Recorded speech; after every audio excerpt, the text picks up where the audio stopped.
anything other than totally focused on saving lives and protecting the NHS. And he's been entirely focused on this pandemic, his pandemic all the way through. He hasn't been distracted, as others have, the nationalist Nicola Sturgeon admitting she took her eye off the ball. He hasn't taken his eye off the ball. He's been focused on the pandemic. He's tackled vaccines and the programme, and he now wants to lead our economic recovery. And those are the things that we should hold him to account for. Those are the things that strengthen the United Kingdom. Right, let's go to John Lamont. John. Thank you, Mr. Speaker. There's been much reckless chat from SNP politicians about creating a hard border between Scotland and the rest of the United Kingdom. Now, my constituents in the Scottish border want to see the threat of a border and indeed the threat of another referendum removed. So does the Minister agree with me that the voters of Scotland have an opportunity to remove that threat next week in the Scottish elections by depriving the SNP of a majority, and that the best way of doing that is by voting Scottish Conservative? Bit of a toughie. Well, you won't be surprised, Mr. Speaker, that I do agree with my honourable friend.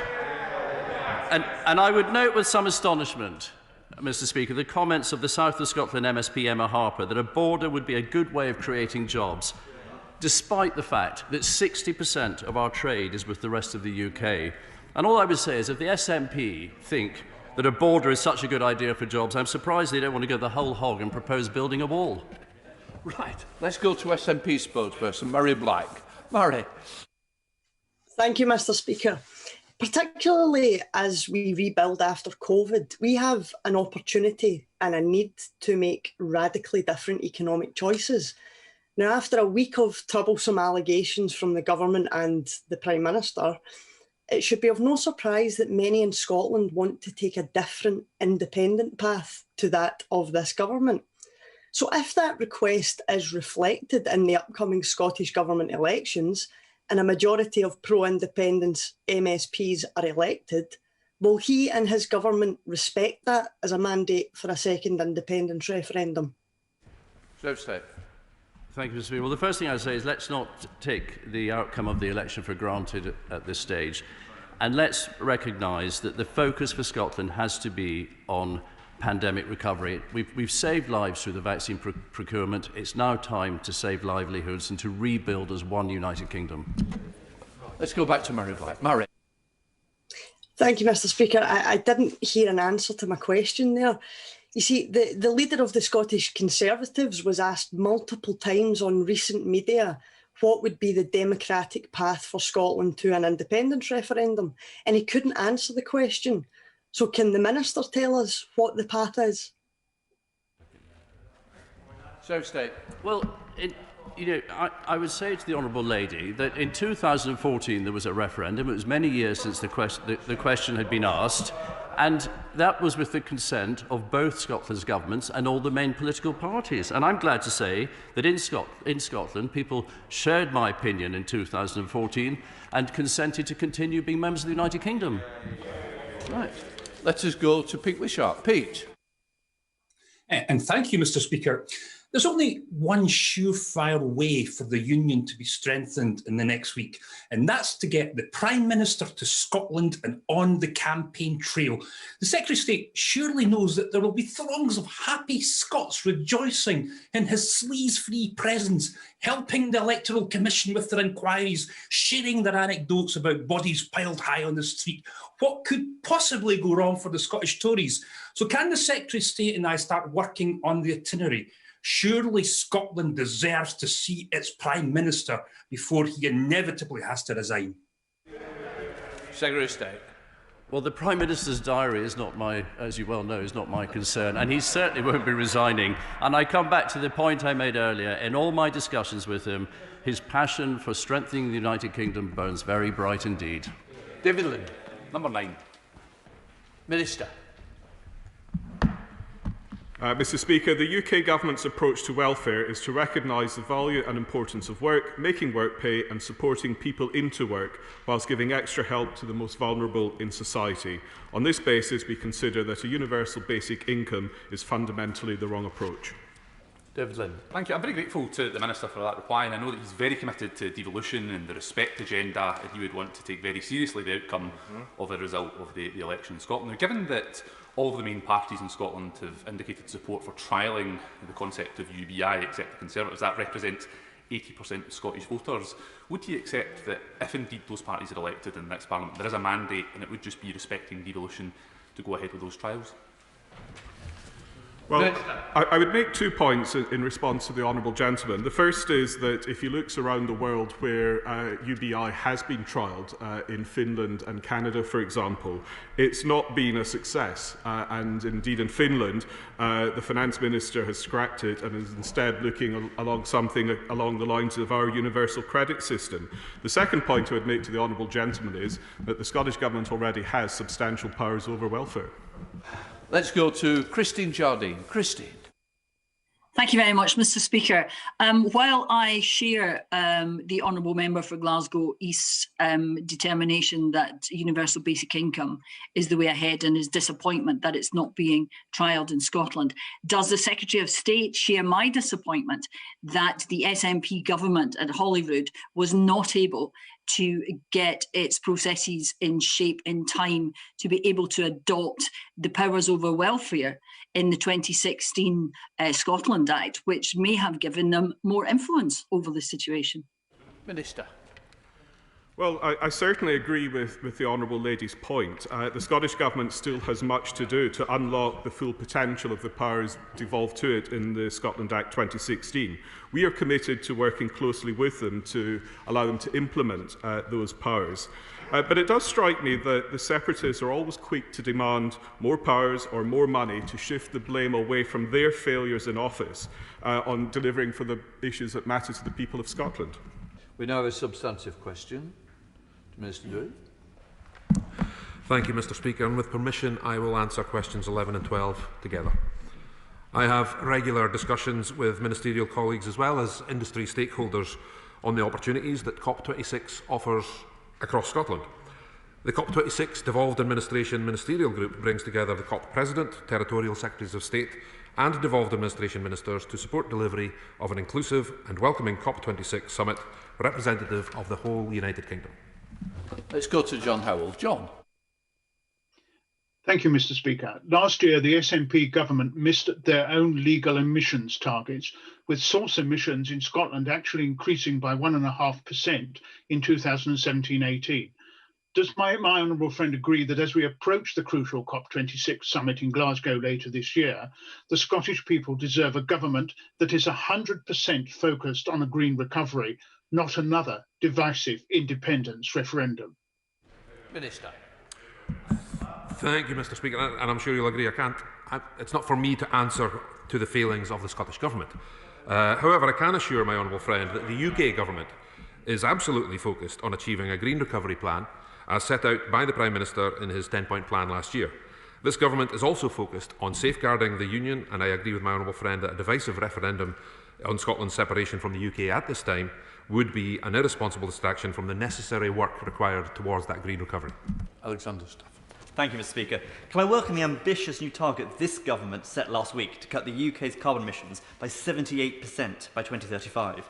And does my honourable friend agree that in the run-up to the crucial COP26 summit later this year, it is more important than ever for all parts of the UK to work together so we can meet this target, so we can build back better and greener from the pandemic? Minister. Again, I completely agree with my honourable friend. Our proposed world-leading target marks a decisive step towards net zero by 2050 and would reduce greenhouse gas emissions by 78% by 2035 compared to 1990 levels. Through this year's COP26 summit, we will urge countries and companies around the world to join us in delivering net zero globally as we continue to work together across all parts of the UK to achieve our net zero ambitions and achieve a green recovery from the COVID-19 pandemic. Thank you, Mr. Speaker. The reality is the Minister should be embarrassed that renewable generators in Scotland face the highest locational grid charges in the whole of Europe. Ahead of COP26, we need to see a route to market for pumped storage hydro, for wave and tidal, go ahead for Acorn CCS and CFD for hydrogen. What capabilities does Scottish Welfare Scotland working with Cabinet colleagues to actually get these matters resolved? I'll actually thank the honourable gentleman for his question, and I share his enthusiasm for all things related to energy, renewables. But he'll know as well as I do that by law, transmission charging is a matter for Ofgem as the independent regulator.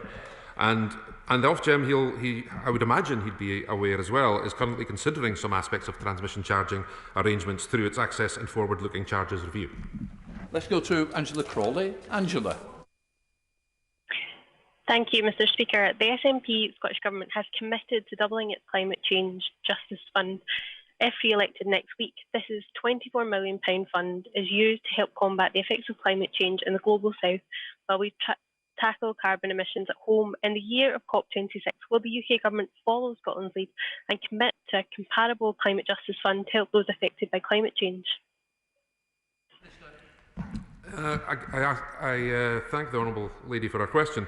Not only will we commit to a comparable financial commitment, the recent spending review committed to spend £12 billion on green measures to support the 10-point plan and boost the UK's global leadership on green infrastructure and technologies, not just ahead of COP26 this year, but beyond as well. Substantive question to Minister Stewart.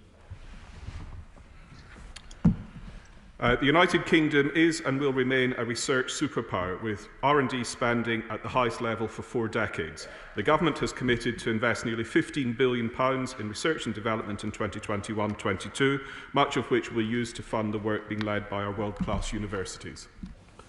Let's go to Andrew Gwynn. Andrew. Thank you. But both Aberdeen and St Andrews universities stand to lose £2.5 million each as a result of ODA cuts. Among the ongoing projects at risk at Aberdeen is a £1.8 million research initiative into the spread of infectious diseases between rodents and humans. Given that we've recently been reminded of the importance of long-term, well-funded research in responding to a global crisis, what steps are being taken to ensure that these cuts do not impair Scotland's ability to respond to future crises? Well, the first point I'd make to the honourable gentleman is I'm always willing to discuss individual programmes with specific universities, and I've done that through the honourable lady, the member for North East Fife, in the case of St Andrews.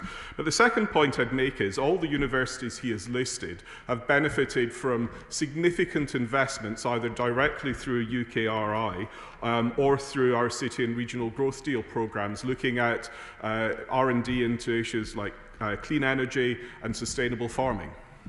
We now come to Shadow Minister Chris Hommel. Thank you very much, Mr Speaker. It's strange, Mr Speaker, because University Scotland says that the ODA funding is unprecedented and egregious, and yet the Minister stands at the dispatch box and says it's okay because they get funding from other sources. University of Scotland say that this amounts to a 70% cut in overseas funding of development for projects across universities in Scotland. So can the Minister explain how these cuts are reconciled with the Conservative government's idea of their post-Brexit ambition to build a global Britain? Well, as I said in response to his honourable friend, I'm more than happy to discuss individual programmes with the universities concerned. But if you look at R&D investment from this government in the round, it is significantly up. Scottish universities are punching above their weight in securing a share of that. We now have a substantive question to the Secretary of State. With permission, Mr Speaker, I will answer questions 17 and 18 together. The defence industry in Scotland is strong, thanks to sustained UK government spending. My department has a close, positive relationship with the industry and the UK Armed Forces in Scotland, including on the implementation of the recent Integrated Review, Defence Command Paper and the Defence and Security Industrial Strategy. Let's go to Mark Menzies. Mark. Thank you, Mr Speaker. Shared expertise and infrastructure is key to supporting jobs across our United Kingdom, such as at Wharton in my constituency and those north of the border at BAE Systems site at Clyde. What estimates does my right honourable friend make of the positive impact the UK government's defence manufacturing has on job opportunities for the people of Scotland? Well, I'd say to my honourable friend, the Royal Navy shipbuilding programme will provide a pipeline of work and sustain valuable jobs and skills for shipyards around the United Kingdom, including those in Scotland, being Rosyth and the Clyde, which are they're currently constructing the new frigate fleets. The Ministry of Defence has spent £2.7 billion with Scottish industry in 2019 and 2020 alone, and that has supported 12,400 jobs. Thank you, Mr. Speaker. The integrated review published last month made clear that our strongest asset is the capabilities, the expertise and the skills we have across the United Kingdom. But would my right honourable friend agree with me that it is that same expertise and skills shared across the country that has enabled us to spend billions of pounds over the next decade on shipbuilding in Scotland? Sir. Yes, Mr. Speaker, I will absolutely agree with my honourable friend. Wholeheartedly, we saw a fine example of Scotland's contribution to the UK's defences this week with the deployment of our new aircraft carrier strike group.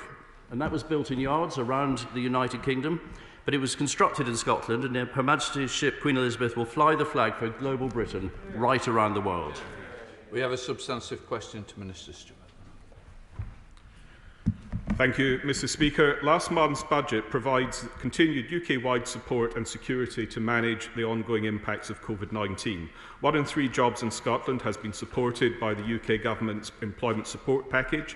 Scottish businesses have benefited from more than £3.4 billion of loans and support, and we have also provided a much-needed boost to the Scottish tourism and hospitality sector with our UK-wide extension of VAT reduction. Right, let's go to Sally Ann Hart. Sally Ann.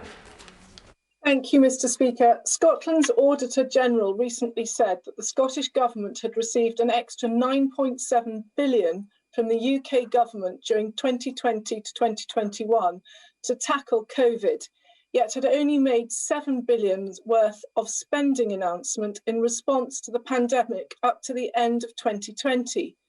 The Auditor General said that this left £2.7 billion unallocated. And does my honourable friend agree that this highlights the need for transparency and scrutiny of Scottish Government spending, as people in Scotland have a right to know how much money to help Scotland deal with the pandemic is being spent? Thank you. My honourable friend is right to draw the House's attention to this alarming finding. People in Scotland want to know that the money that this government has provided is reaching them and their businesses. And it is of great concern that Audit Scotland has identified this shortfall. I absolutely agree that this must be given the maximum transparency. Robin Miller. Thank you, Mr. Speaker. We stand on the edge... Sorry? I'm sorry. Question 20, please, Mr. Speaker.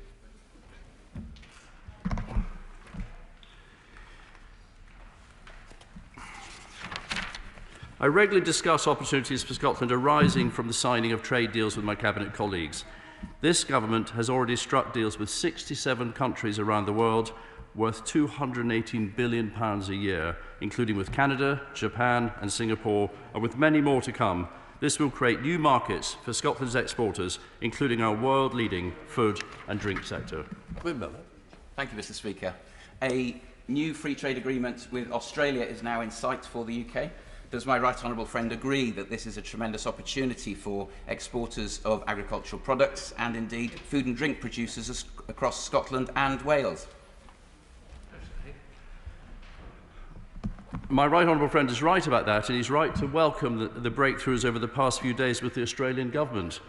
Businesses in Scotland exported goods worth over £352 million to Australia in 2019, and reducing tariff barriers for our world-class food and drink industry could bolster Scotch whisky exports to Australia. As the Secretary of State for International Trade made clear at the weekend, this deal will be based on fair competition, maintaining our high standards, and providing excellent, exciting opportunities for British products. Right, we have a substantive question to Minister Stewart.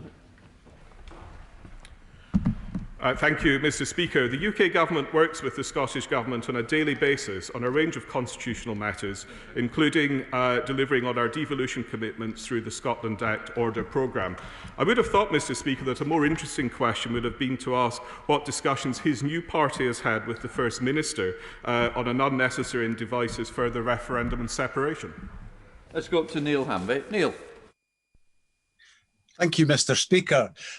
When Scotland opens negotiations for independence following the election of a supermajority on the 6th of May, can I ask, will those talks be led by the Secretary of State or the Minister for the Union, should of course he still be in post by that time?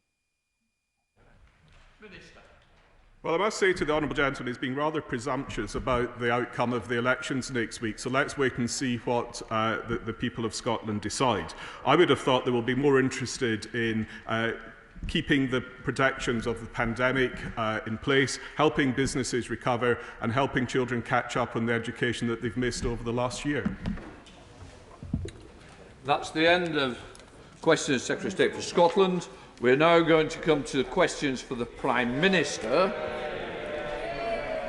I will first call the Prime Minister to answer the engagements question, and then I will call Andrea Jenkins to ask her supplementary. Prime Minister. Mr. Speaker, I know the thoughts of members across the House are with the people of India. We're supporting India with vital medical equipment, and we will continue to work closely with the Indian authorities to determine what further help they may need. Mr. Speaker, I also welcome last week's Court of Appeal decision to overturn the convictions of 39 former sub-postmasters in the Horizon dispute, an appalling injustice. Sir Wyn Williams is leading an ongoing independent inquiry that will report this summer. Mr. Speaker, this morning I had meetings with ministerial colleagues and others. In addition to my duties in this House, I shall have further such meetings later today. Let's go to Andrea Jenkins. Andrea.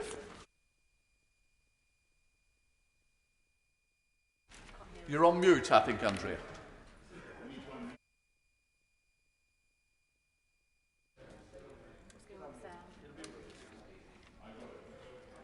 Have you got the answer? Tell us more about PMQs. I'm sure the Prime Minister knows the answer. Prime Minister.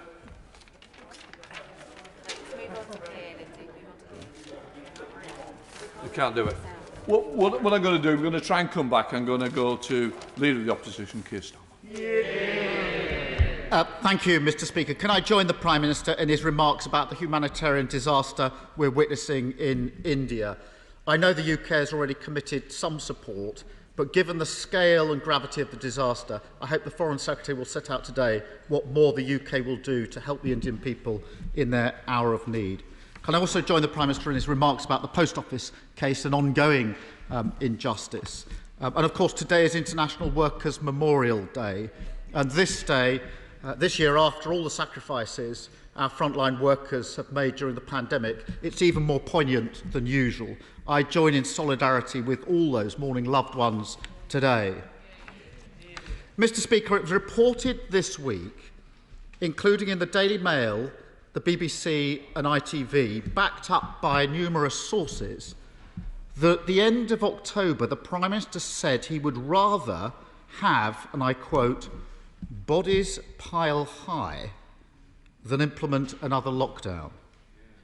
Can the Prime Minister tell the House categorically, yes or no, did he make those remarks or remarks to that effect?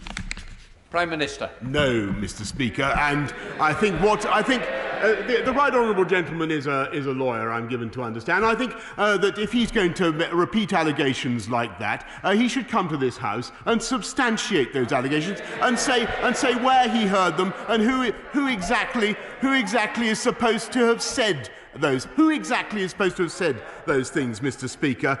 Because what I certainly can tell him, and he asked about the October decisions, they were very bitter, very difficult decisions, as they would be for any Prime Minister, Mr. Speaker, because no one wants to put this country into a lockdown with all the consequences that means for loss of education, for the damage to people's life chances, to the huge medical backlog that it entails. But it was thanks to that lockdown, the tough decision that we took, Mr. Speaker, and thanks to the heroic efforts of the British people, that we have got through to this stage in the pandemic where we find ourselves rolling out our vaccine, where we've done 50% of the population, 25% of the adult population have now had 2 doses, Mr. Speaker, and lockdowns are miserable. Lockdowns are appalling things to have to do, but I have to say that I believe that we had absolutely no choice. Yes, Star.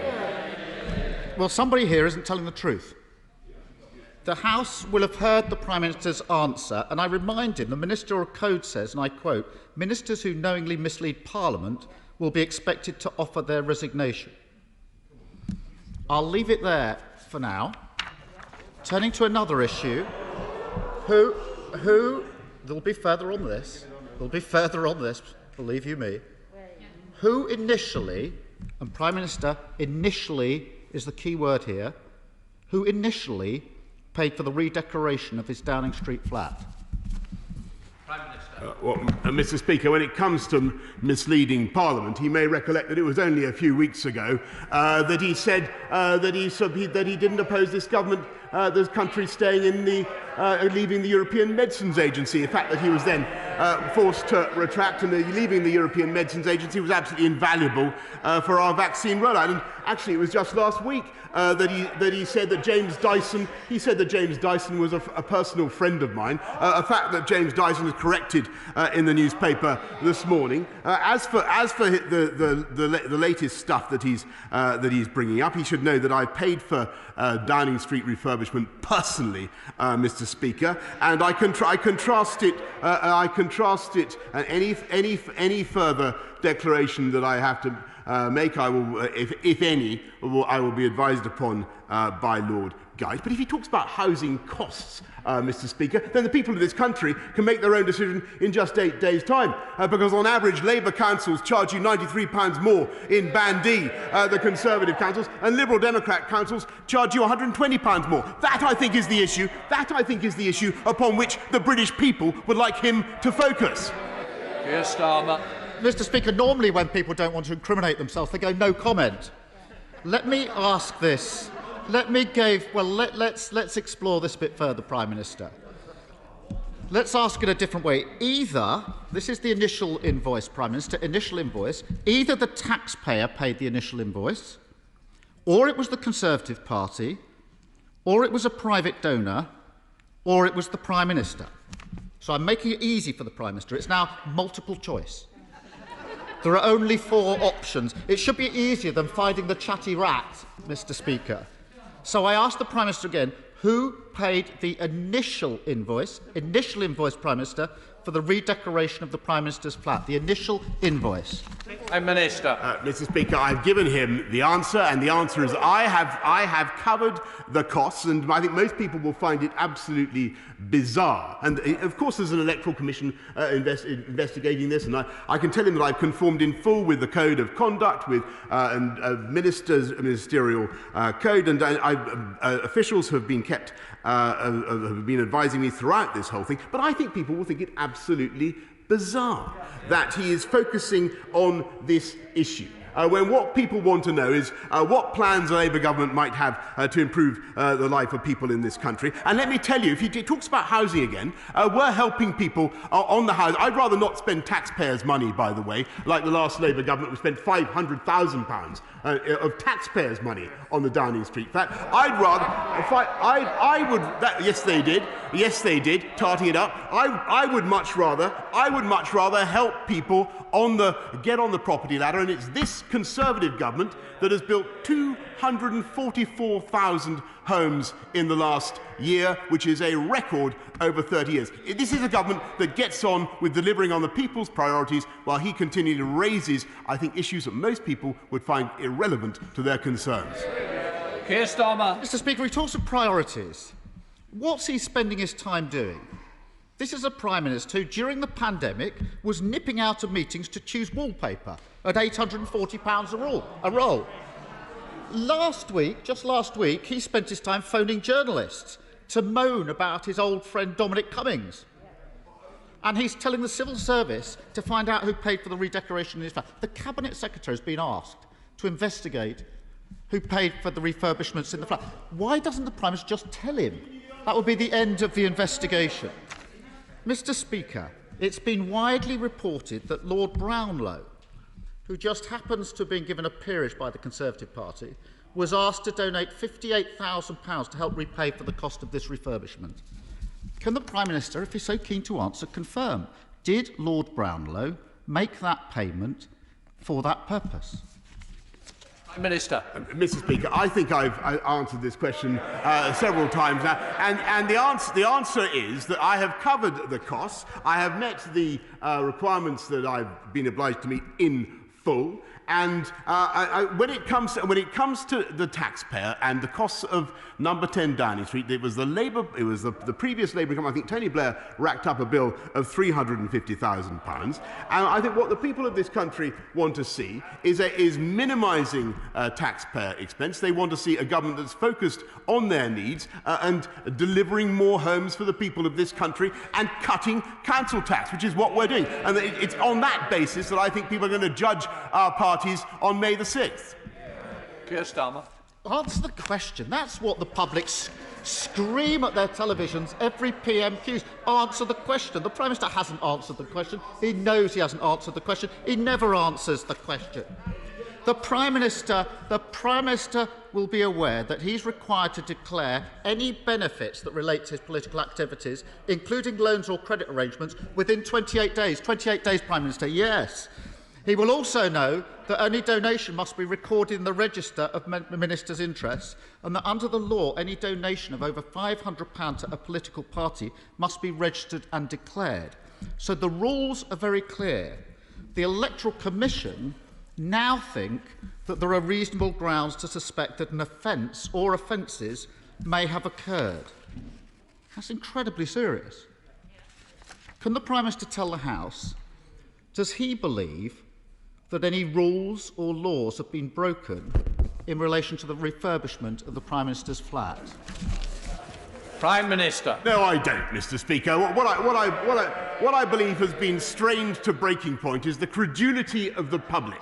He has half an hour every week to put serious and sensible questions to me about the state of the pandemic, about the vaccine rollout, about what we're doing to support our NHS, about what we're doing to fight crime, about what we're doing to bounce back from this pandemic, about the economic recovery, about jobs for the people of this country. And he goes on, Mr. Speaker, about wallpaper when, as I've told him umpteen times now, I paid for it.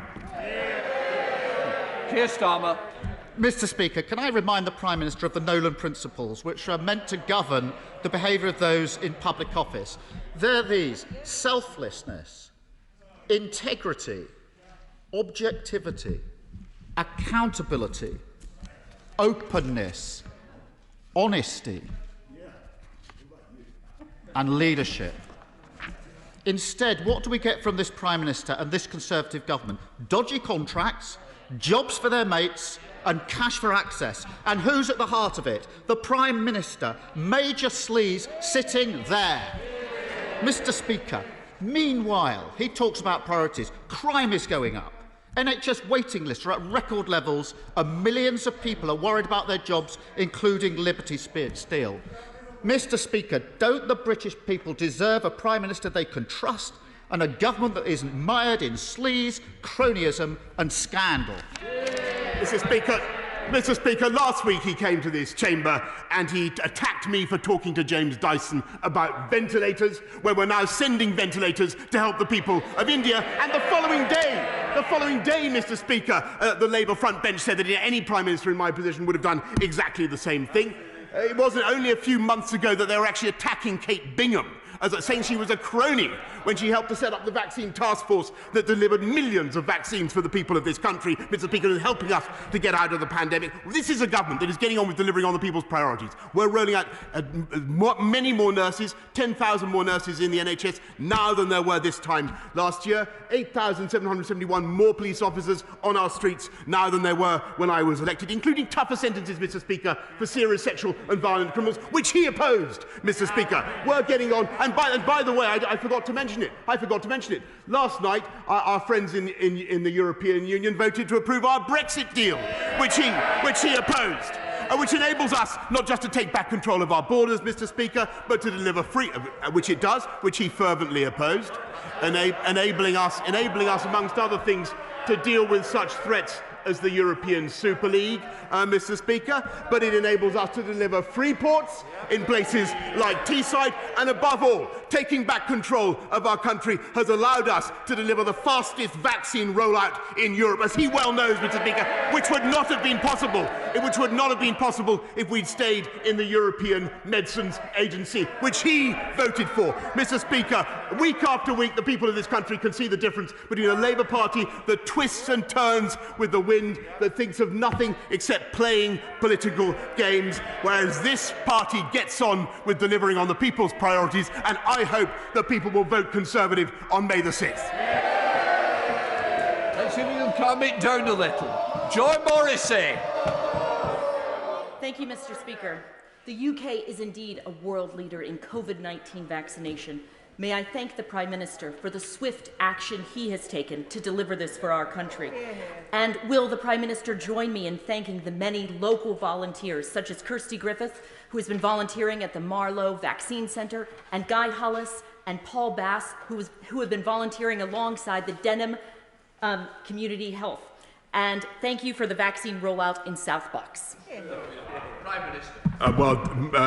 My honourable friend should thank everybody involved, and it's been a fantastic national effort led by the NHS, led by overwhelmingly by GPs, but also by many others, by local council officers, officials, by the army, by many others, and of course huge numbers of volunteers in her constituency and elsewhere. And I thank Kirsty Griffiths, Guy Hollis and Paul Bass very much for everything they've done. Let's go to the Leader of the SNP, Ian Blackford. Ian. Thank you, Mr. Speaker. And can I associate myself with the remarks of the Prime Minister and the Leader of the Opposition over the humanitarian crisis in India and the injustice over the Horizon issue at the Post Office? Mr. Speaker, over 127,000 people have died from COVID in the United Kingdom. People have lost their mothers and fathers, their grandparents, and even their children. NHS staff have given their all, fighting to keep people alive. That's why so many people find the Prime Minister's remark that he would rather let their bodies pile high in their thousands than go into lockdown utterly sickening. The BBC and ITV have multiple sources confirming that this is what the Prime Minister said. People are willing to go under oath, Mr. Speaker, confirming that the Prime Minister said these exact words, under oath, Mr. Speaker. Now, parliamentary rules stop me from saying that the Prime Minister has repeatedly lied to the public over the last week. But can I ask the question, are you a liar, Prime Minister?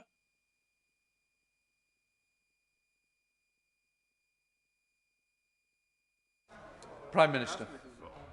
Mr. Speaker, I leave it to you to judge whether the right honourable gentleman's remarks were in order. But what I will say to him is that... Say, unfortunately, we're in order, but we're not savoury and not what we would expect.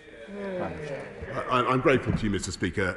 But what I would say to the right honourable gentleman is that if he is going to relay that kind of quotation, it is up to him in a place like Parliament to produce the author. The person who claims to have heard it, because I can't find them. He says that they're willing to go on oath. Perhaps they're sitting somewhere in this building. I rather doubt it, because I didn't say those words. What I do believe is that a lockdown is a miserable, miserable thing. And I did everything I could to try to protect the British public throughout the pandemic, to protect them from lockdowns, but also to protect them from disease. And he's right to draw attention to the wretched toll that COVID has brought. And we grieve. I know the whole House grieves for every family that has lost a loved one. It has been a horrendous time. But it is thanks to that lockdown and the vaccine rollout, combined with the vaccine rollout, that we're making the progress we are. And I may say we're making progress across the whole of the United Kingdom. Let's go back to Ian Blackford. Ian. Thank you, Mr. Speaker. And of course, it's the Prime Minister's behaviour which is not in order. This is a Prime Minister who is up to his neck in a swamp of Tory sleaze. We've seen contracts for cronies, texts for tax breaks, and cash for curtains. The Prime Minister has dodged these questions all week, and he's dodged them again today. But these questions simply are not going to go away. So when exactly was money funneled through Tory HQ into his personal bank account? When did he pay back this money? Was it an interest-free loan? And who is the donor or donors who originally funded it? is the Prime Minister aware that if he continues to fail to answer these questions, that the Electoral Commission has the powers to prosecute him? Will the Prime Minister publish these details today, or is he going to wait until the police come knocking at his door?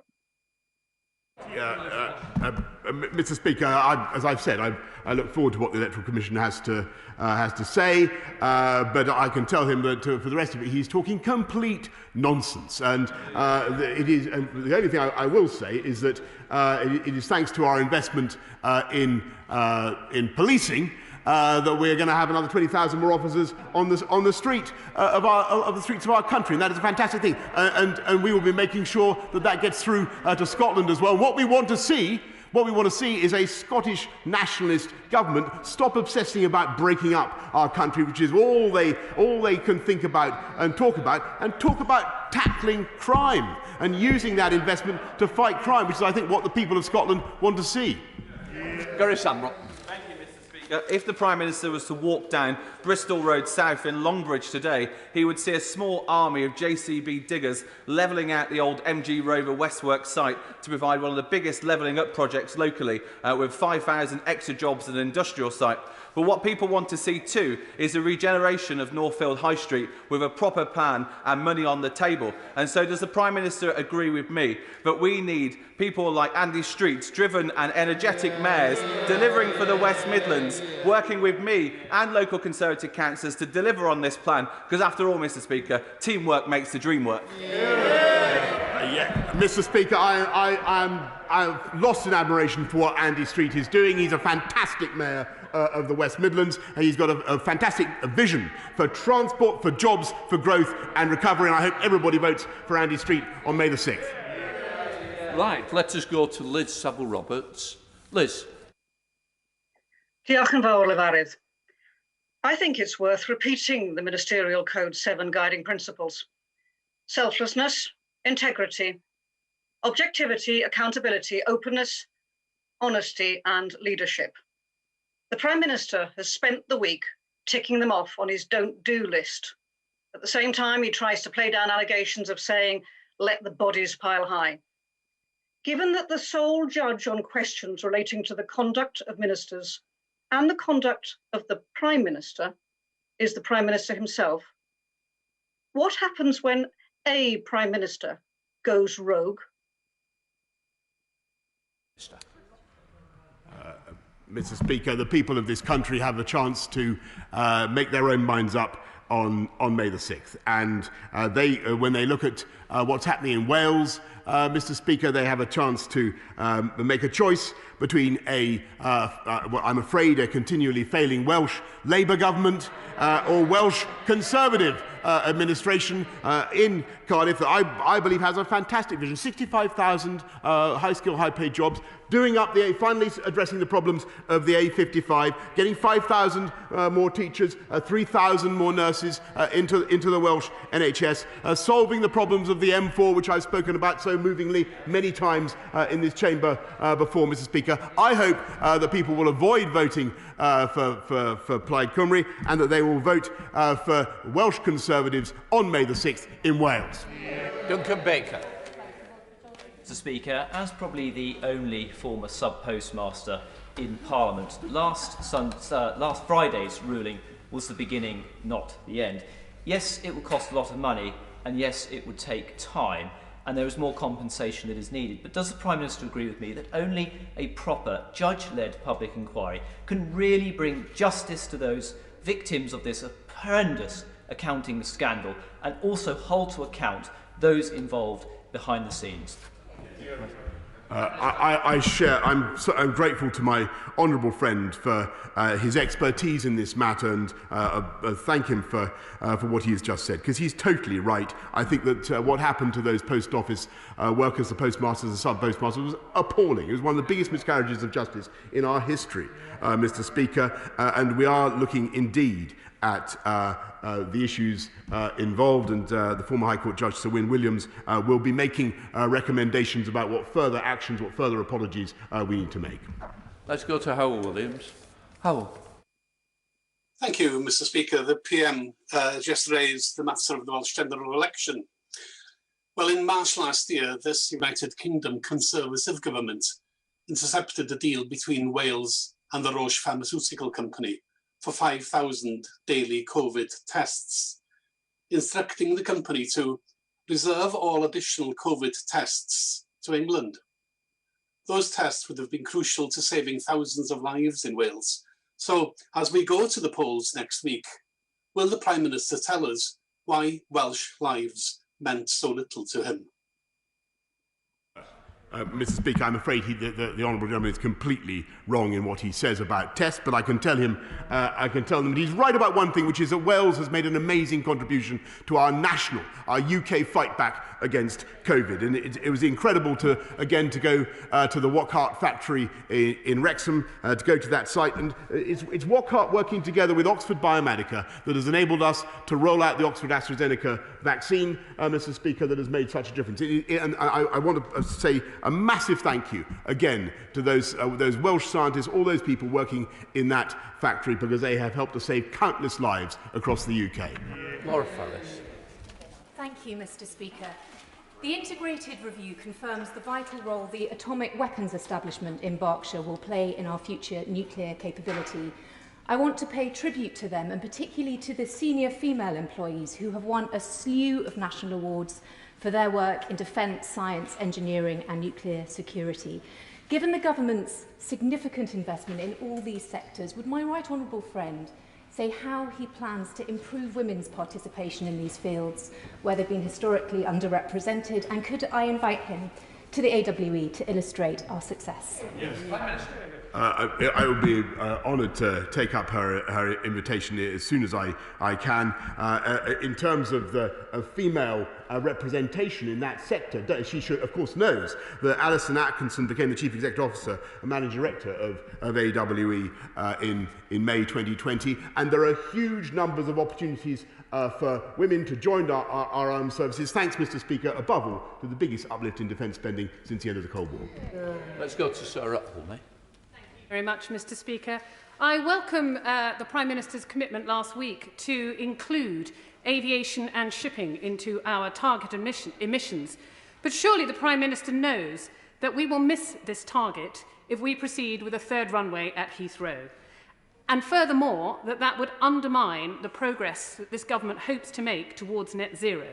So will the Prime Minister take this opportunity to commit to amending the airport's national policy statement in light of these commitments?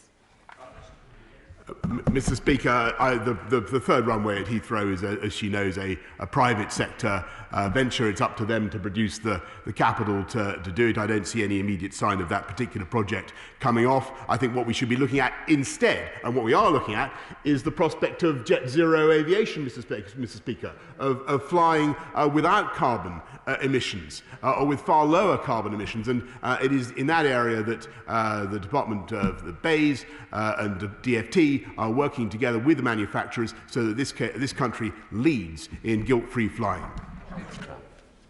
Thank you, Mr. Speaker. Right now, in every part of the country, levels of business optimism are higher than they have been since the start of the pandemic, with many firms planning to hire more staff and create more apprenticeships for our young people. And there's one factor, more than anything else, that underpins that optimism, and that is the success of the UK vaccination programme. So does my right honourable friend agree with me that there's never been a more important moment for voters in Scotland and in Wales to reject the negativity and the divisiveness of the nationalists and instead look forward to a brighter and stronger future as one united kingdom?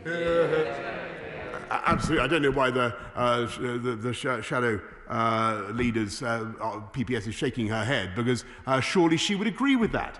We want to work together across the whole of the UK, and I pay tribute to, as I have just said, to the incredible work of the Wockhardt factory in Wales, but there's also the Valneva factory in Scotland, and the whole of the United Kingdom coming together, represented by our armed services and above all by our NHS, helping to deliver that vaccine rollout to protect the country and take it forward. Let's go to Janet Davey. Janet. Thank you, Mr. Speaker. It is absolutely shocking that we have heard the Electoral Commission is investigating funding of the Prime Minister's Downing Street flat, saying there are reasonable grounds to suspect an offence. Why does the Prime Minister think all of these stories about sleaze, corruption and dishonesty keep happening to him and his Conservative government? I tell you what, Mr. Speaker, I think it's because people are absolutely determined to find anything they can hang on to talk about, except the vaccine rollout, except our plans to unite and level up across the country, except our plans to fight crime and give people the opportunity to buy their own homes, because they don't want to discuss those issues, because they can't win on those issues, Mr. Speaker, because they've got absolutely nothing to say. And that's what's become clear over the last year. Let's go to Nick Fletcher. Nick. Thank you, Mr. Speaker. Before I ask my question, may I first ask the Prime Minister to join me in thanking all the staff at Doncaster Royal Infirmary and the emergency services for dealing swiftly with a major water leak yesterday. Fortunately, no one was hurt and all patients have been moved safely to other wards. However, back to my original question, the local elections are only days away. I would therefore like to ask the Prime Minister if he would offer his full support to Doncaster Conservative mayoral candidate James Hart. James, like me, is a local businessman and will shout up for our town and work closely with me on delivering the government's levelling up agenda. Minister. Well, look, my honourable friend is absolutely right. First of all, hang on, he's right, Mr. Speaker, to want to thank all the staff of Doncaster Royal Infirmary for what they did for the emergency services in dealing with the incident last night. And I'm glad to take that opportunity. But I'm also glad to take the opportunity to support him in his campaign for James Hart. And I do hope that the people of Doncaster will go out to vote and support him on May the 6th. Let's come to Christian Matheson. Speaker, the Prime Minister promised in a series of texts to fix a tax issue for his mate, Sir James Dyson. At that dispatch box last week, he promised to publish those texts, but of course he's not made good on that promise. So when will he publish them? Mr. Speaker, I promised to publish the account of my dealings with James Dyson, which is exactly what I have done. And I can't believe they don't learn their lesson, Mr. Speaker. They attacked the government for having any kind of discussions with a British ventilator maker last week, or potential ventilator maker last week, and then the following day they did a U-turn and said that any Prime Minister would do it, and they've now done a double U-turn, Mr. Speaker, and they're trying to bash me again. Which is it? Do you believe the government should be supporting British manufacturing delivering ventilators? Yes or no? That's the question for Labour. Let's go to Dr. Luke Evans. Luke. Mr. Speaker, my constituency is best for Battle of Bosworth, but we also have many other attractions like Twycross Zoo, Mallory Racecourse, Burbage Common and Thornton Reservoir. Now, these attractions all support superb cafes and pubs. With the bank holiday weekend coming up, does the Prime Minister have any plans? Does he want to pop up to Bosworth? But more importantly, what is the government doing to support these attractions and domestic tourism as we go into the summer? I want to thank my honourable friend. I want to tell him that no matter how many pints I joined him in lifting in the pubs of Bosworth, it could not do as much for the economy of Bosworth as what we're already doing with the £56 million Welcome Back Fund, probably even more welcome than my presence in Bosworth. I venture to suggest, hotly contested perhaps, and that we've extended the cut in VAT for tourism and hospitality to 5% right the way through till the end of September. To Lillian Greenwood. Lillian. Thank you, Mr. Speaker. Isn't the truth behind all of this the sleaze, the scandals, the jobs for your mates, the cash for curtains, that the Prime Minister thinks that rules, laws and decency are for other people? The sort of people who shop at John Lewis or IKEA or Argos, who don't have wealthy donors to fund their lifestyle, not for people like him and his ministers. Prime Minister. Mr. Speaker, I think what people think is that the Labour Party are losing all the arguments across British politics. They've got nothing to say. They've got no plan for our future, no vision for our country. They see a Conservative government that is getting on with uniting and levelling up with the most ambitious agenda any government has had for generations. And I think that's what they're listening to. Let's go to Ben Bradley. Ben. Prime Minister, next week residents here in Nottinghamshire will go out to vote for the first time since that incredibly successful 2019 election, where they elected a full slate of Conservative MPs across every constituency in this county. Despite that success, many areas like Mansfield and much of the new Blue Wall across the Midlands and North will still have mainly Labour councillors at a local level. Does my right honourable friend have a message for Nottinghamshire voters who have the opportunity next week to elect a Conservative local team that can work with our MPs to deliver for Nottinghamshire? I do, and I want to thank him for all the wonderful work that he does for his constituency. My message would be, yes, I hope that people of Nottinghamshire will get out and vote Conservative, because it's we who share your priorities on crime, on the NHS, on investment in infrastructure, and on levelling up across our country. So I hope you will vote Conservative on May the 6th. Right, let us go to Rachel Hopkins. Rachel. Thank you, Mr. Speaker. When was the Prime Minister and his Chief of Staff first made aware of the plan for a European Super League? I first was made aware of the plan for a European Super League on, I think, the Sunday night, and we acted decisively, using the arsenal of legislative freedoms that we now have, thanks to leaving the European Union, which he opposed. Of course, but we acted decisively to make clear that the UK government took a dim view of this matter, Mr. Speaker, and the same goes for my Chief of Staff. Siobhan Bailey. Thank you, Mr. Speaker.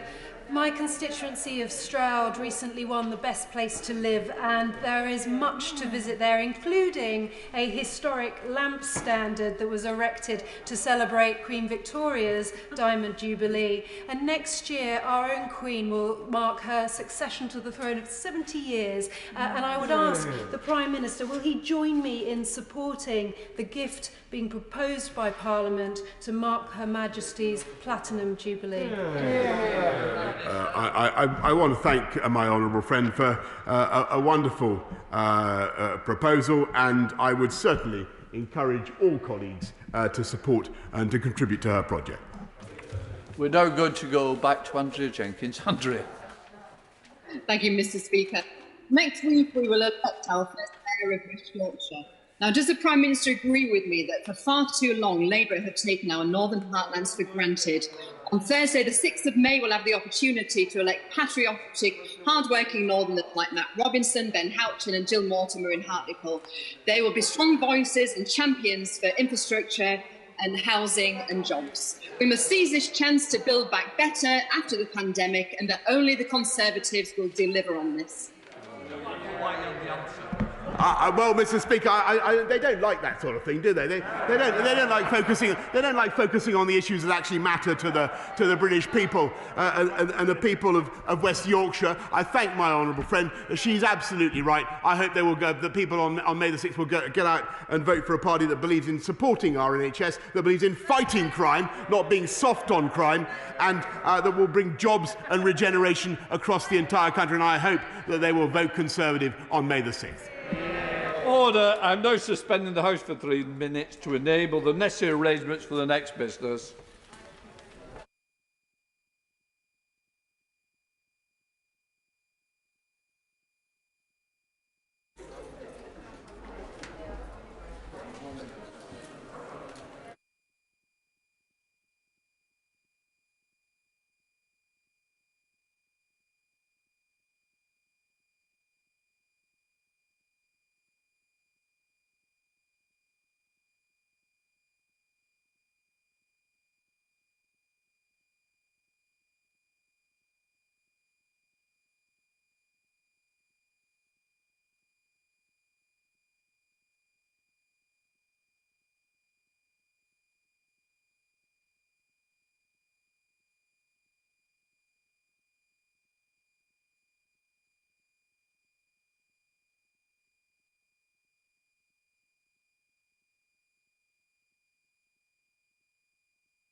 We now come to the urgent question. I call Lisa Nandy, the Show Secretary, for the urgent question.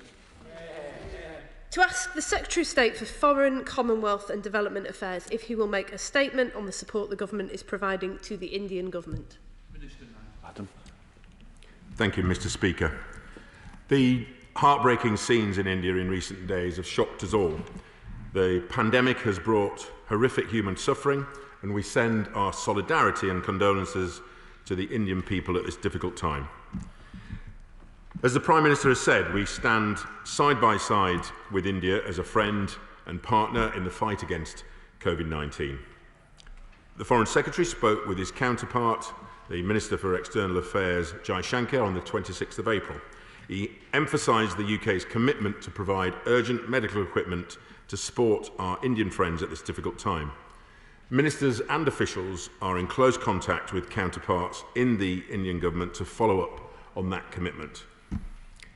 The government of India told us that oxygen has been a particular challenge, so we moved quickly to deliver a package of medical equipment to address this need. The first shipment, Mr. Speaker, of 200 ventilators and 95 oxygen concentrators arrived in India in the early hours of yesterday and is already being distributed to Indian hospitals. A further 400 oxygen concentrators will follow today and tomorrow. This equipment will boost the oxygen supplies in India's hospitals, which remain under severe pressure. So it's without doubt that support provided by the United Kingdom will save lives. I'm pleased that other countries are also responding to India's needs. The pandemic has shown the importance of international action.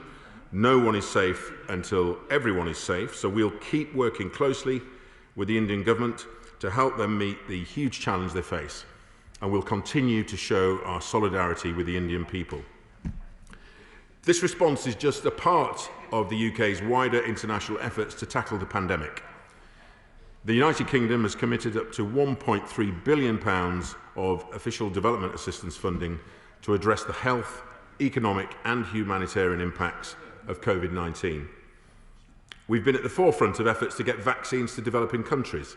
We are one of the largest donors to the COVAX Advanced Market Commitment, created to do just that. Our commitment of £548 million will support the distribution of 1.3 billion doses of vaccines to up to 92 low and middle income countries. This includes India. Despite the urgency of the current situation in India, this remains an important year in the UK-India relationship.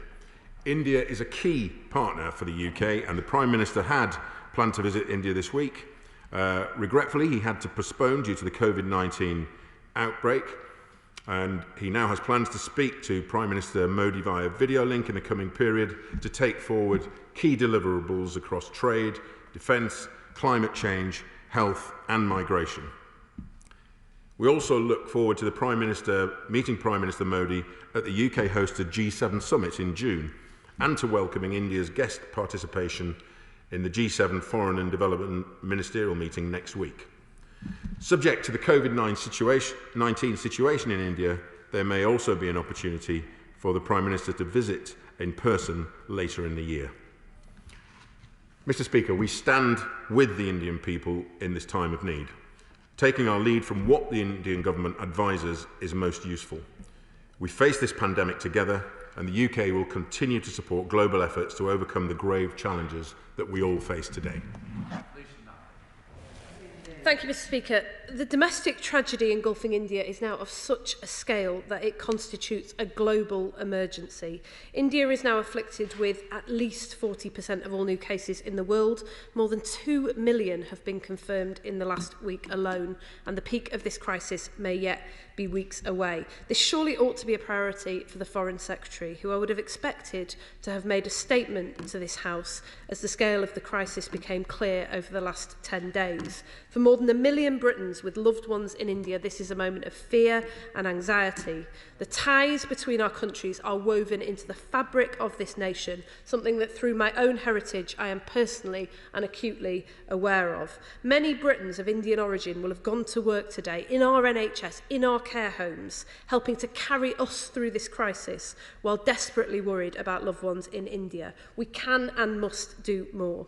So can I hear from the Minister today a clear plan to ramp up the delivery of vital equipment? I welcome the 600 pieces of equipment that we have shipped so far, but he will know through his discussions, as I do, that India is still badly short of oxygen, cylinders, concentrators, ventilators and therapeutic drugs, especially remdesivir.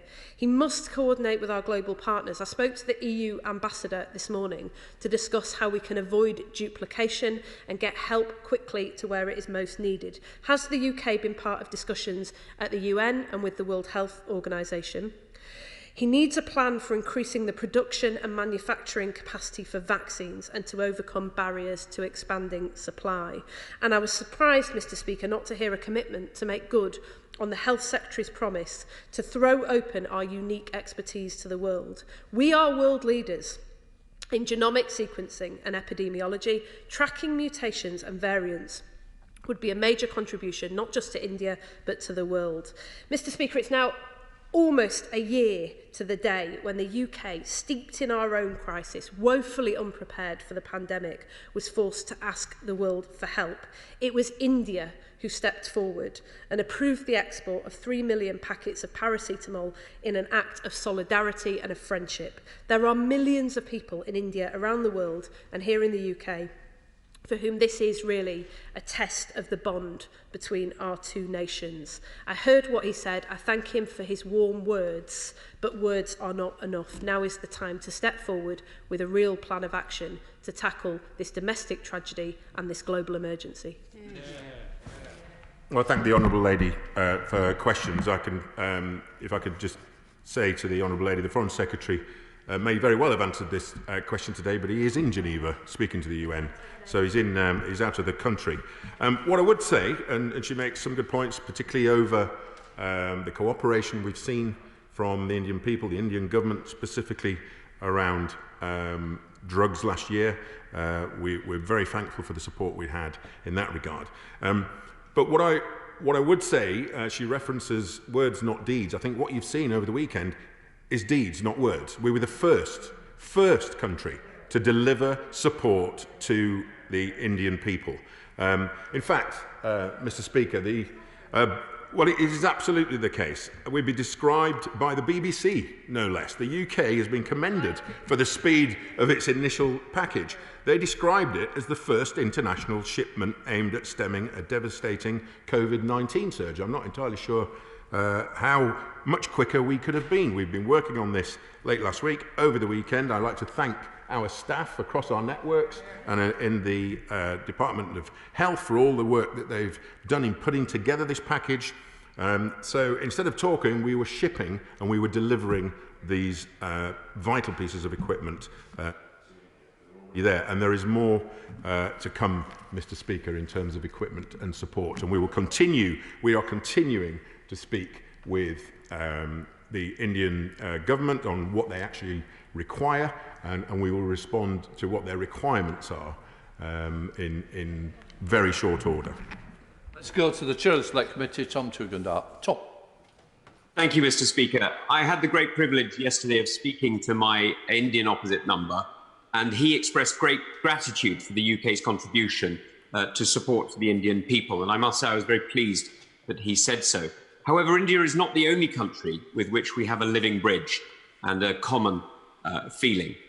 We need to make sure that we are prepared to support other countries in the Commonwealth, and not just for their own benefit, but actually for ours. Could the Minister assure me that we are ready, that we have the ODA budget available, and that we are prepared to act should such a pool of infection arise in any other country, particularly one with which we share such a close link? Minister. I thank my honourable friend, the Chairman of the Select Committee, for that question. Of course, we are speaking with our international partners on a regular basis. This is a situation where No one is safe until everybody is safe. We are working collaboratively. I mean, a good example of that is on the vaccines. Yeah, we are one of the biggest contributors to the vaccine program, the COVAX program that's been set up particularly to support countries in this regard. We will continue to do whatever we need to do to support our international partners. What we had to do because of the pressing emergency in India, which is one of our closest allies, is react quickly, get the equipment into the planes and on the ground, and that's exactly what we've done. Right, let us go to SNP spokesperson Chris Law. Chris. Mr. Speaker, the scenes we've all seen emerging from India are truly tragic, and our hearts go out to all those who are suffering. There is nothing more tragic than seeing people dying on pavements outside already overstretched and under-resourced hospitals full of COVID patients, and dead loved ones being lined up for cremation. Sadly, we must recognise that the scenes in India will not be the last of the devastation of COVID that we see, and the UK must step up its efforts, not just in India, but across the world. It is welcome that the UK has been able to offer some support to India, but what assistance is being provided on vaccines to prevent further COVID waves across the country? Furthermore, will the UK government support a waiver to overcome intellectual property barriers so that developing countries have much needed access to vaccines, and we do not see what is happening in India replicated elsewhere? And finally, Mr. Speaker, given the need for a fully resourced global vaccine rollout, will the government finally listen to the experts and retreat from the proposed cut to the UK's life-saving aid at this critical time? Minister. Thank you, and thank the honourable gentleman for his question. I mean, it's clear we've been at the forefront, Mr. Speaker, of efforts to get vaccines to developing countries. I can't think of many countries that have done more. I mentioned previously the advanced market commitment via COVAX. This was created to deliver exactly that. We will be supporting the distribution of 1.3 billion doses of vaccines up to 92 low and middle income countries. This does include India and others. We will obviously need to complete our own rollout, and we will be looking to what we do with any particular, if there are any surplus doses available. We'll keep that under constant review. But I'm proud of our commitments, Mr. Speaker, the £548 million and leading the international funding conference last year on vaccines to help protect those who need our assistance. Let's go to Debbie Abrahams. Thank you, Mr. Speaker. As in the UK, the impact of COVID in India is a human tragedy. I heard from a family friend in Delhi, and he says people are terrified, frantically looking for beds and oxygen, disgraceful profiteering, ramping up prices, making support unaffordable to the poor. As we've heard, with nearly half of all global COVID cases now in India and nowhere in the world safe until we're all safe, it was absolutely right that the UK has provided ventilators and oxygen. But there are also issues with vaccination logistics and therapeutic supplies. But can I ask the Foreign Minister what he knows about how Kashmiris in Indian-administered Kashmir are faring, given that there has been no opportunity for an independent visit by parliamentarians or journalists to the region since the revocation of Articles 370 and 35A nearly 2 years ago? Minister. I thank the honourable lady for a question. I'm not the minister responsible for that particular region, but I know we have regular dialogue. Sorry, for that those particular countries, but we have regular dialogue. My honourable friend, the Lord Ahmad, who's the minister responsible for that region, I know speaks on a regular basis with Pakistan, with Indian representatives, and I'm very happy to ask him to give the honourable lady an update. Let's go to Caroline Noakes. Caroline. Thank you, Mr. Speaker. Many of us have constituents deeply worried about loved ones in India. Please can my honourable friend reassure them that the Foreign Secretary will continue to engage with the Indian government about the practical help that is needed and how we can provide it?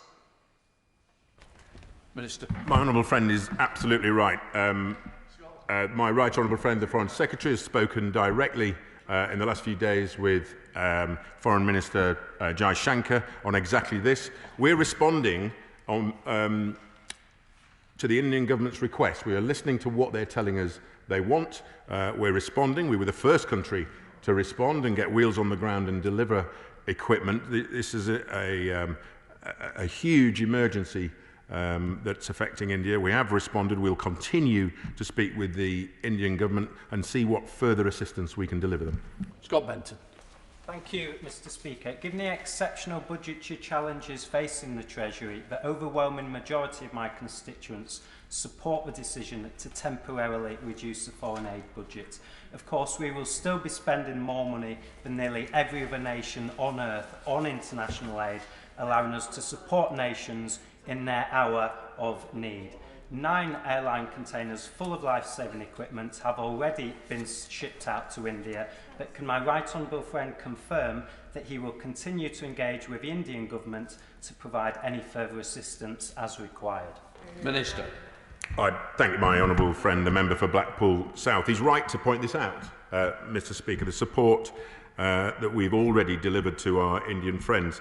Our teams have been working round the clock and over the weekend to ensure that that first shipment, 200 ventilators, 95 oxygen concentrators, arrived in India yesterday morning. And we, as I said before, we were the first to deliver support there. And given the rapidly changing situation on the ground, we're working closely with our counterparts to ensure that we're coordinated and we're in close contact with the Indian government over anything else that they need. Let's go to Leila Moran. Leila. Thank you, Mr. Speaker. What is happening in India is an absolute tragedy. But it's also a stark warning that this virus thrives when we relax. After all, many in India thought that they had beaten this virus. And every time a surge happens, the virus mutates faster. And with every mutation, our collective fight goes back a step. There is only one way to beat this virus, and that is to work together in lockstep across the global community to keep cases low, minimize the risk of new variants, and vaccinate. So will the Minister now commit to both increasing the money the UK gives to COVAX, much that is, we need to do more, but to also start sharing vaccine doses through COVAX now, today?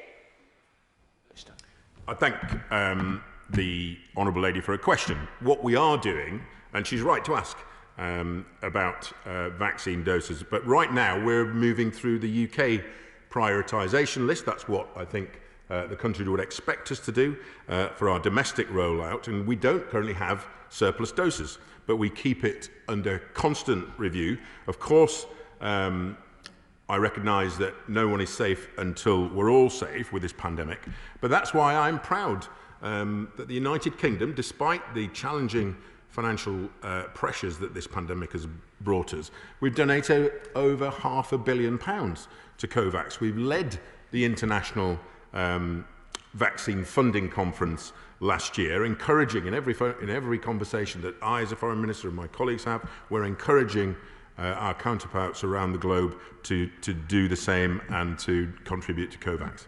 Let's go to Gagan Mahindra. Gagan. Thank you, Mr. Speaker. As someone that has family in India, it breaks my heart to see what is happening there. Some of the most worrying stories coming out of India have been reports of a lack of available oxygen for patients in need. Can my right honourable friend confirm that a key portion of the equipment that our government is delivering is made up of the oxygen concentrators and ventilators that are so desperately needed? Well, my honourable friend, the member for South West Hertfordshire, speaks from the heart in this. I mean, obviously, as I've already said, I want to thank the teams and the FCDO around the globe for working on this. We've been the first to respond. We are providing the life-saving medical equipment my honourable friend refers to. This includes 495 oxygen concentrators and 200 ventilators. So this is equipment that's based on the most acute need, which has been communicated to us by the Indian government. And it simply, and I understand why people are so passionate about this, this simply will be helping save the lives of the most vulnerable in India. Thank you, Mr. Speaker. Given the population of India is 1.3 billion and the country is currently recording more than 320,000 new COVID infections every day, Does the Minister agree with a senior Indian health official who described the support that has been received so far as a drop in the ocean? Minister? Well, what I can tell the Honourable Lady is we've been first out of the blocks. We've provided from surplus stocks the ventilators, the oxygen concentrators. Of course, it's a huge country, and that's why we're continuing to liaise with the Indian government to see what further we can do. We are going to be doing more in terms of equipment, but we've responded quicker than anybody else. We've got planes on the ground delivering equipment. There's more planes out there going out there today and tomorrow with more equipment, and we will continue to work with the Indian government, listen to their requests and respond. Global Climate. Thank you, Speaker. Gracious as ever.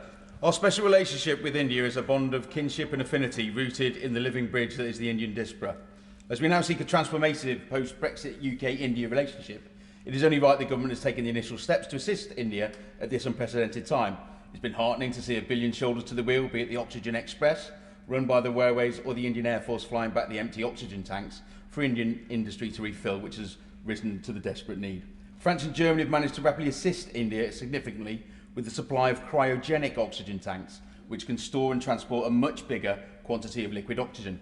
Can my honourable friend say what steps our government has taken, or is taking perhaps, to assist similarly, befitting our vision for the UK-India relationship we seek to build? Minister. Thank my honourable friend, the member for Lincoln, for that point. I'm not particularly aware of the arrangement that France and Germany, whether that's a commercial arrangement that the Indian government has entered into, but it'd be certainly something we can look into. We've been working incredibly closely with our technical experts in the Department of Health on how to respond to the most urgent needs while ensuring that the equipment sent can be used and will make a difference. Donating oxygen cylinders, as I know some people have called for, has been rejected as compatibility issues would prevent them from being refilled within India. So what we're doing is we're taking the lead from the Indian government on what their most urgent priorities are so that we can ensure that whatever support we provide matches their requests. Let's go to Dr. Philippa Whitford. Philippa. Thank you very much, Mr. Speaker. The Minister keeps repeating that no one is safe until everyone is safe. But the reality is that 80% of all COVID vaccines have been delivered in just 10 wealthy countries, and COVAX is struggling to obtain vaccines. Unless there is greater international solidarity, other healthcare systems like India's will collapse, and vaccine-resistant variants will inevitably threaten those who live here. Does the Minister not accept that the UK needs to play its part by lifting the ban on exporting vaccines, sharing COVID technology with others, and increasing rather than slashing overseas aid? Minister. Well, I'll just say to the Honourable Lady, I can't think of many countries that are doing more than the United Kingdom on vaccines for the international country. It's absolutely right that we move through the United Kingdom's vaccine priority list for our own rollout. And as I said in answer to a previous question, currently there are no surplus doses. But of course, I'm proud of the fact that we are one of the biggest donors to COVAX. COVAX will be supporting the distribution of 1.3 billion vaccines across 92 countries that need that support, and this does include India, of course. Sir Christopher Joel. Mr. Speaker, may I express strong solidarity with my honourable friend in his words of sympathy with our Indian friends. Can I ask my honourable friend whether it's going to be possible for Indian citizens who are living here in the United Kingdom to travel to India, should they so wish, so that they can help their grieving relatives or provide other support? Because it will surely be unreasonable that we should prevent people leaving our country who wish to go and help in these circumstances. Minister. Of course, I absolutely get the point that the honourable gentleman has raised. Of course, people will be incredibly worried. I've got friends of my own who got Indian heritage, and they're at their wits' end about what's happening in India. In terms of travelling to India, you'll be aware that we did add India to our red list. That was to ensure that we protect against any variants and against other developing variants. The situation in India has deteriorated. Currently, travel abroad is against the law, and until that situation changes, then people in the UK need to be mindful of the travel advice. Let's go to Chiamwara. Chi. Thank you, Mr. Speaker. I've spoken to Newcastle's Hindu temple, who emphasised just how distressing these desperate scenes from India are for those with friends and family living there, and indeed for all of us. We have known of concerns for some time now. That's why the Prime Minister cancelled his visit. In giving us special links to India, what conversations has he had with counterparts in the United States and the European Union to ensure that international assistance is coordinated and effective? Of course, it's a very good question from the Honourable Lady. We regularly are in contact with our counterparts, coordinating support. That's why COVAX was set up in the first place on vaccines. I understand the EU have also coordinating, or in the process of coordinating, support for this emergency. I'm not entirely sure when their shipments arrive, but they're certainly on the case, as is the United States. But rest assured, we do speak to our international partners when an emergency like this flares up. David Johnson. Thank you, Mr. Speaker. I think everyone in the country has been distressed by the images of the reports they've seen in India, and I welcome my honourable friend's statement about the equipment we've provided and the speed at which we've done so. Obviously, India is a vastly different size to the UK, but if it's wanted, will we also provide logistical advice from the NHS, the Army, our scientists about the things they've learnt of how you best control the spread of this virus and get vaccinations to people as quickly as possible? Minister. Of course, we stand ready to, the Honourable Member for Wantage raises a very good point. We stand ready to provide support in whichever form it comes and that's why we're talking to the Indian government, asking them what support they require. We need to do that so that we can best match and understand what they require, and what we supply are in lockstep. And of course, given the situation now, the pandemic is spreading, we're working closely with the Indian counterparts to ensure coordination, also with other countries, so that we support those with the most urgent need. Let's go to Khalid Mahmood. Khalid. Thank you, Mr. Speaker. I commend the support that the government's providing promptly to the Indian people during this devastating COVID surge. And my thoughts and prayer are all those affected by this surge. Is it not realistically, in order to tackle this issue, is to start providing licenses for those countries, particularly in the subcontinent where India, Pakistan, Bangladesh, you talk about almost 2 billion people that could be dealt with by actually giving them the vaccines that they can produce themselves and therefore better look after themselves and help reduce the effect of COVID very quickly.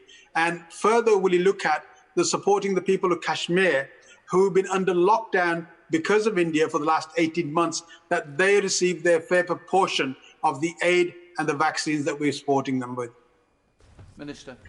Well, the honourable gentleman makes a very good point, but of course we are providing support to the Indian government. It is for the Indian government to decide, not for us to dictate where that support goes or how it's rolled out. And of course, India is one of the largest manufacturers of vaccine, as the honourable gentleman will know. And of course, he will know that those supplies are under pressure, like they are, with all manufacturers. But we will continue liaising with the Indian government, find out what it is they require, and if we can match their demands, we will supply it.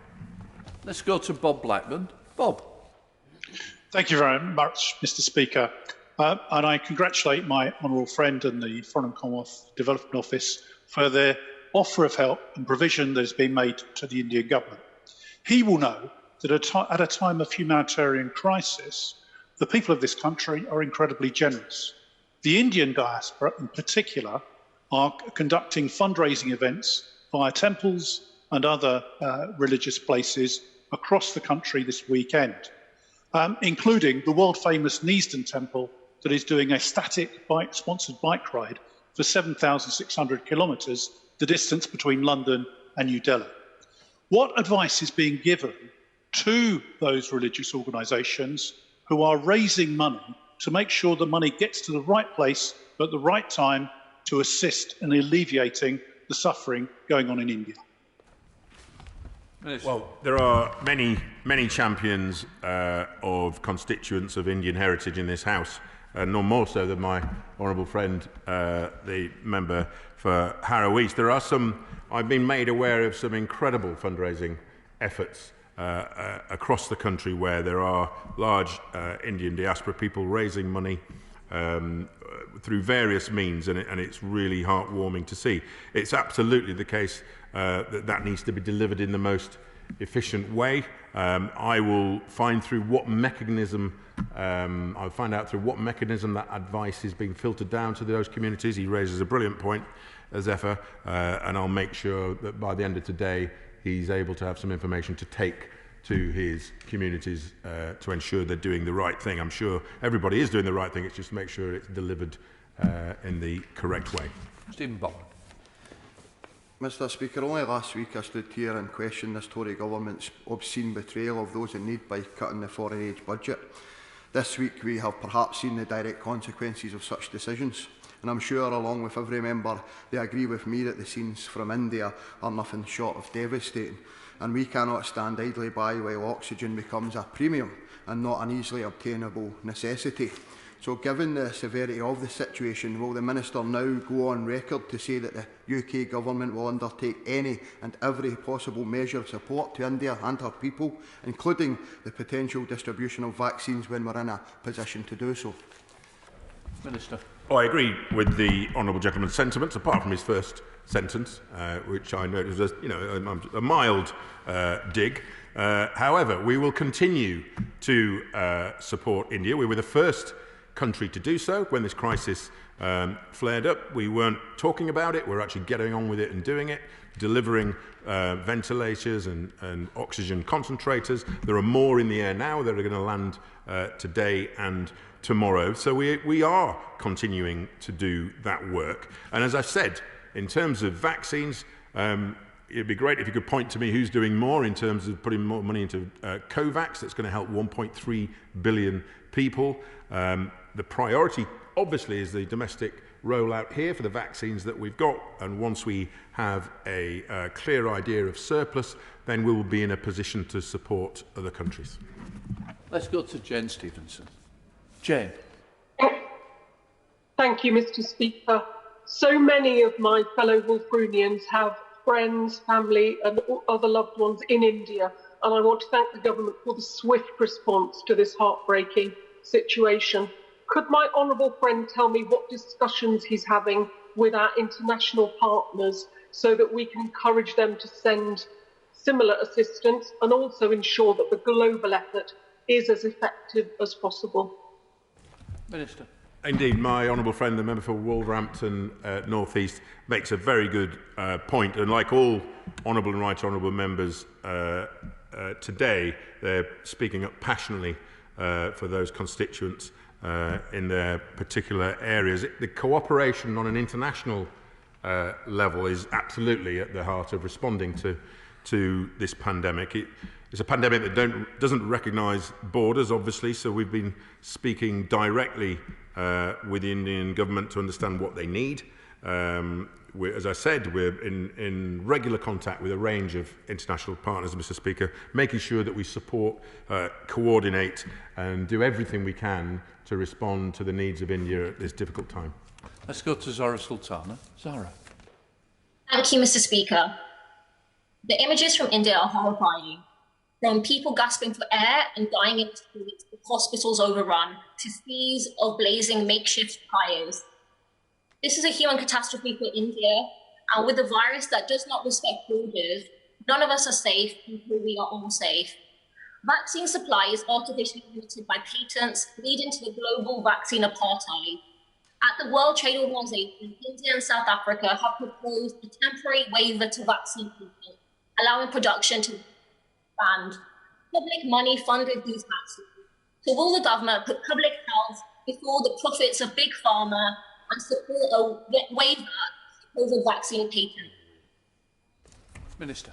Mr. Speaker, I think the audio was a bit sort of in and out there, but I think I got the gist of the Honourable Lady's question. We are doing an immense amount. I've said it several times during my response. We're at the forefront of efforts to ensure that vaccines are getting to the most vulnerable countries, those in developing countries, not only being, I think, the second or third largest donor to the COVAX programme. And I would just gently remind the Honourable Lady that support is going to assist 1.3 billion people in the low and middle countries across the globe. This, of course, includes India, a country where we've seen such horrific scenes, and our hearts are with them. Marco Lobby. Thank you, Mr. Speaker. Does the Minister agree that the coronavirus pandemic has demonstrated more than ever before the absolute need for strong and reliable partners, especially in the interconnected world that we all live in? And can he confirm that the Prime Minister will in fact be visiting India as soon as the country recovers from this dreadful outbreak? Minister. Indeed, my honourable friend, the member for Dudley North, raises a very good point.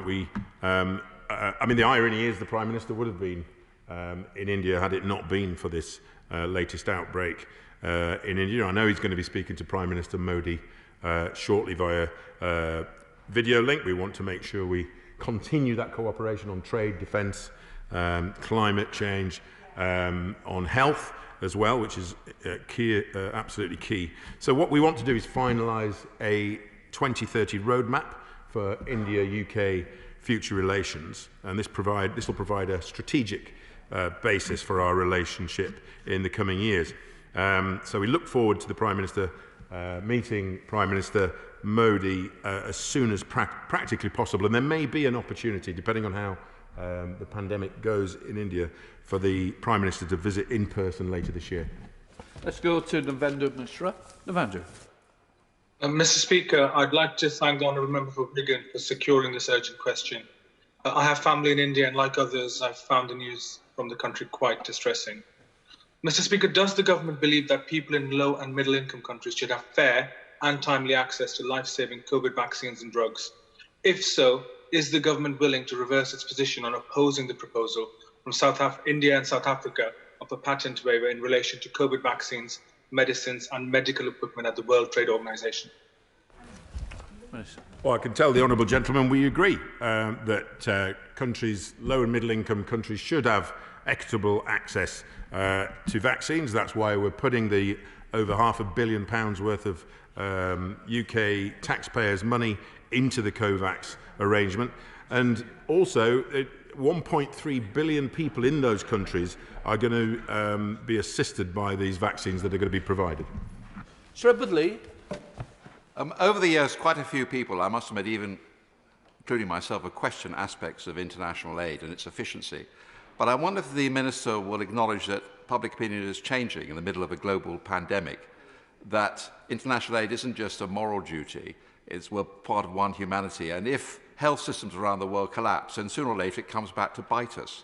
So in that respect, can the Minister give a categorical assurance that the recent budget cuts in overseas aid would have not affected in any way our ability to help the world's poorest countries deal with this global pandemic? Minister. Well, my right honourable friend makes a very good point, and the total amount that FCDO will spend on global health is £1.3 billion. We'll focus on the this will be focused on the UK's position at the forefront of the international response to COVID. This is not just through our commitments with COVAX and the vaccines I've been talking about, but also with the Gavi Alliance and through the WHO. And basically our investment will be, and expertise will be on issues where we can make the most difference and achieve maximum impact and value for money. Let's go to Christine Jardine. Christine. Thank you very much, Mr. Speaker. As many honourable members have said, the images from India are both difficult to watch and painful for many of our constituents with family there. And in the light of what is happening, can I ask the Minister whether the 1.3 billion, which he has mentioned, which is going into COVID relief worldwide, how much of that is going to India, and whether it will be reviewed and possibly in light of what is happening across the world with a view to upgrading it? I think the honourable lady was referring to, if she could nod, whether this is the case, if she was referring to the 1.3 billion doses, vaccine doses. Of course, we have made our commitment and our financial commitment to COVAX. They will make the decisions on where those vaccines will go to those 92 low and middle income countries. That's not a decision the UK takes, but this will be taken strategically by COVAX and through the advanced market commitment that they are operating. But we've committed the money, we're paying the money, and we should be proud of the support the United Kingdom is giving in terms of support for international vaccines. Claire Coutinho. Claire. Thank you, Mr. Speaker. Like the 1.5 million other members of the British Indian diaspora, I've been watching with my heart in my mouth, worried for friends and families in India over the last few weeks. Could I just put on record and ask the Minister to join with me my thanks to all the officials, the government ministers, and also the private sector businesses which have been involved, not only in our work on COVAX, I think we were the largest donor up till December last year, to our work with AstraZeneca, which is doing crucial work providing vaccines to the world poorest, and to our deliveries of oxygen as well. Well, can I thank my honourable friend for her thanks in this regard. There is an extraordinary amount of work that's been done, not just by government, and she was right to mention the private sector, who have stepped up with this pandemic. It's been an incredible international joined-up effort under extreme circumstances, but I really do want to commend the work, not just of the FCDO, but across government in ensuring that this initial shipment got out to India with great speed. We were the first to deliver equipment, and there'll be more to come, but I will certainly ensure that her thanks are amplified to the relevant parties. Damarjit Singh Desi. Thank you very much, Mr. Speaker. At a time when India is registering the highest ever recorded cases globally of COVID, we must help the Indian people in their hour of need. I have close family there, and many of my Slough constituents are extremely anxious about their loved ones, terrified after seeing apocalyptic scenes of people dying on the streets for want of oxygen, a collapsing health system, and crematoriums and cemeteries being overwhelmed with thousands of people dying every day. So I'm sure the Minister will join me in commending the incredible work of volunteers, including British-based charities. But given our close historical ties, will he ensure that the UK is the #1 aid donor, especially of medical expertise and equipment, including ventilators and oxygen concentrators? Well, the honourable member for Slough makes a very good point, and we are indeed committed to supporting the Government of India. As I've said on a number of occasions here, we were first out of the blocks. I know other international partners are going to be doing exactly the same. Of course, there are close historical ties, there are family ties with India right across this House, and we will ensure we're at the forefront of this support. We're doing it. There is more to come. There will be more information when we've concluded our current conversations with the Indian government in terms of what we're going to be supplying. But rest assured, he can rest assured, the whole House can rest assured that the United Kingdom government is doing its bit to support the Indian people. Order. I'm now suspending the House for 2 minutes to enable the necessary arrangements to be made for the next business.